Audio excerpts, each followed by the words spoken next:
मेरे चैनल में एक बार फिर से आपका स्वागत है। अब बात करते हैं कि जो क्लास 12th के microbes in human welfare chapter का लास्ट टॉपिक बचा है बायो कंट्रोल। बायो कंट्रोल क्या होता है कि जो बायोलॉजिकल मेथड है उसको यूज़ किया जाता है कंट्रोलिंग करने के लिए, क्योंकि जो छोटे माइक्रो ऑर्गेनिजम्स हैं वो प्लांट में डिजीज़ करते हैं या डिजीज़ कॉजिंग एजेंट होते हैं या पेट्स इंसेक्ट्स होते हैं जो प्लांट को क्या कर देते हैं, ख़राब करते हैं। उनको किल करने के लिए जो मेथड यूज़ किया जाता है that is the bio controls. अब क्या है कि जो बायो कंट्रोल्स हैं वो एक प्रकार के बायो पेस्टिसाइड्स भी हो सकते हैं, बायो इंसेक्टिसाइड्स भी होते हैं, इंसेक्ट को किल करने वाले पेस्टिसाइड्स जो पेट्स को किल करने वाले, जिससे क्या है कि फसल को नुकसान ना हो और ज़्यादा से ज़्यादा प्रोडक्शन है वो लिया जा सके, जिससे कि डिजीज़ कम हो। अगर डिजीज़ कम होएगी तो प्रोडक्शन ज़्यादा होएगा फसल के अंदर। ठीक है। अब क्या है कि जो बायो कंट्रोल एजेंट्स होते हैं वो इसके अंदर क्या इन्वॉल्व किया जा सका है, इसके अंदर क्या है, बैक्टीरिया हो सकता है, वायरस हो सकता है, इंसेक्ट्स हो सकते हैं और पेट्स हो सकते हैं, जो क्या करते हैं नेचुरल प्रीडेटर्स होते हैं जो क्या कि नेचुरल लिविंग ऑर्गेनिज्म के अकॉर्डिंग होते हैं।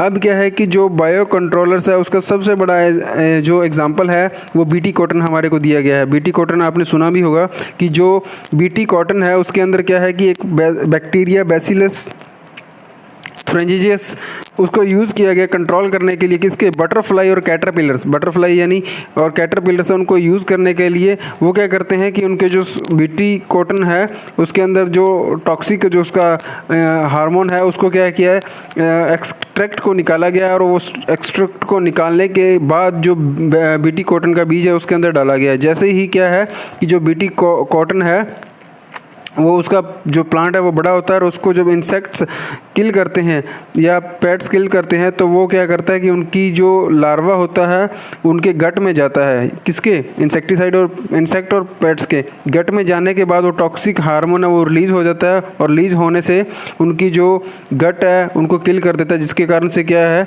कि जो बैक्टीरिया है वो किल कर देता है किसको, उस कैटरपिलर्स को या बटरफ्लाइज को। ठीक है।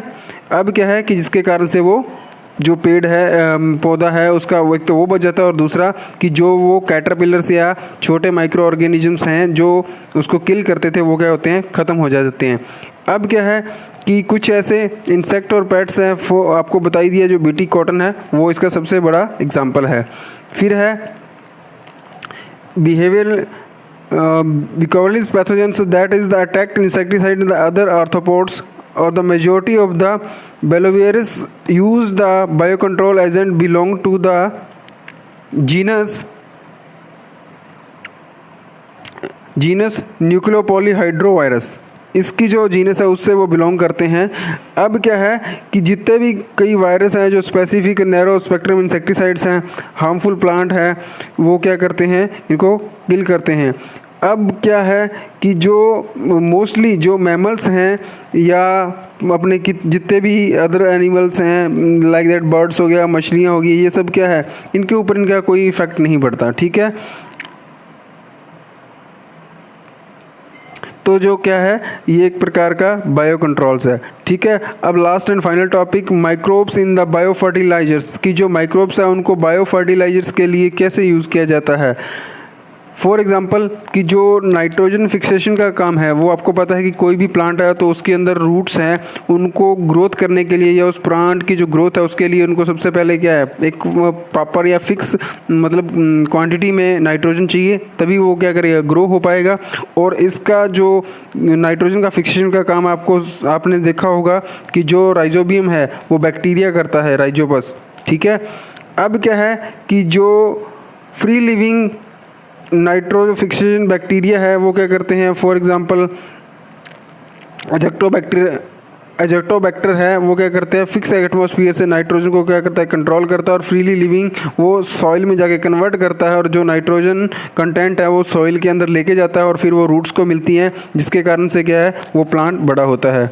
फिर कुछ ऐसे बैक्टीरिया हैं वो जो एटमॉस्फेयर के अंदर जो नाइट्रोजन की जो क्वांटिटी है उसको फिक्स करते हैं और वो रूट तक लेके जाते हैं या उनके अंदर कन्वर्ट करते हैं और वो प्लांट्स एज ए न्यूट्रिएंट्स उस नाइट्रोजन को क्या करते हैं, यूज़ करते हैं। फिर कुछ फंगस हैं जो बायो फर्टिलाइजर्स के लिए यूज़ किया जाता है। Fungi from the symbiotic associate with the plants, mycorrhiza एक प्लांट है उसके अंदर क्या है, फंगस को यूज़ किया जाता है जो क्या करता है उनके अंदर एज ए न्यूट्रिएंट्स का मतलब काम करता है। और इसको क्या बोला जाता है, ग्लोनस भी बोला जाता है माइक्रोराइजा, ये इसके जीनस का नाम है ग्लोनस। ओके ठीक है। और उसके बाद क्या है कि जो माइक्रोराइजा है वो बेनिफिट शो करता है किसके लिए, उस प्लांट के लिए, ठीक है।